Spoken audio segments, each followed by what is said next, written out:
చార్మినార్ చరిత్ర వెనుక దాగి ఉన్న రహస్యాలను గురించి ఇప్పుడు తెలుసుకుందాం.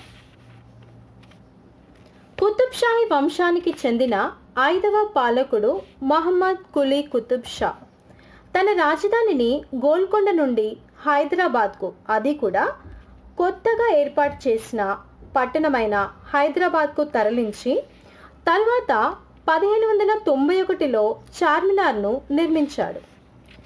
చార్మినార్ నిర్మాణం వెనుక వివిధ రకాల కథనాలు దాగి ఉన్నాయి. ప్లేగు అనే ఒక ప్రాణాంతకమైన వ్యాధి ఆ సమయంలో విస్తృతంగా వ్యాపించింది. 1000 మంది చనిపోయారు. ఆ వ్యాధి నిర్మూలనకై దేవుడిని ప్రార్థించి తను ప్రార్థించిన స్థలంలో చార్మినార్ను నిర్మించాడని ఒక సిద్ధాంతం. చార్మినార్కు ఈశాన్యంలో లాడ్ బజార్, పడమరన గ్రానైట్తో చక్కగా నిర్మించబడిన మక్కా మసీద్ ఉన్నాయి. చార్మినార్ పనులు పూర్తయిన మరుసటి ఏడాది 1592లో చార్మినార్కు 4 వైపులా కమాన్లను నిర్మించారు.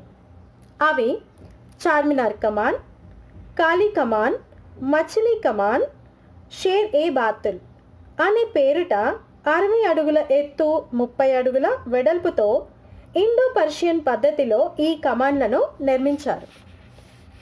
చార్మినార్ చుట్టూ ఒక బజారు కూడా ఉంది. దాదాపు 14,000 దుకాణాలు ఉంటాయి. కుతుబ్ షాహీలు అసఫ్ జాహీ పాలన మధ్య మొఘల్ పరిపాలన కాలంలో నైరుతి మినార్ పిడుగు పడటం మూలంగా ముక్కలుగా పడిపోయింది. 60,000 రూపాయల ఖర్చుతో మరమ్మతు కూడా చేయబడింది. 1824లో స్మారక చిహ్నాన్ని 1,00,000 రూపాయల వ్యయంతో పునఃప్లాస్టరింగ్ కూడా చేయించారు. చార్మినార్ ఒక అద్భుత అందమైన కట్టడం. సందర్శకులను ఎంతో విధంగా ఇది ఆకర్షిస్తుంది. గోల్కొండ కోటను చార్మినార్ను కలుపుతూ ఒక భూగర్భ సొరంగం కూడా ఉన్నట్లు ఒక పురాణం ఉంది. ఆ సొరంగ స్థానం తెలియనప్పటికీ ఒక ముట్టడి సందర్భంలో కుతుబ్ షాహీ పాలకులకు ఇది తప్పించుకునే ఒక మార్గంగా ఉపయోగపడినట్లు తెలుస్తోంది.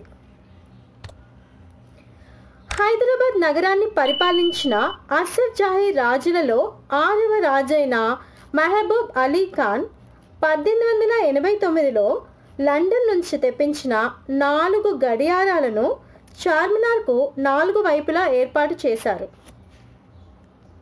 ఇది చార్మినార్కి సంబంధించిన చరిత్ర.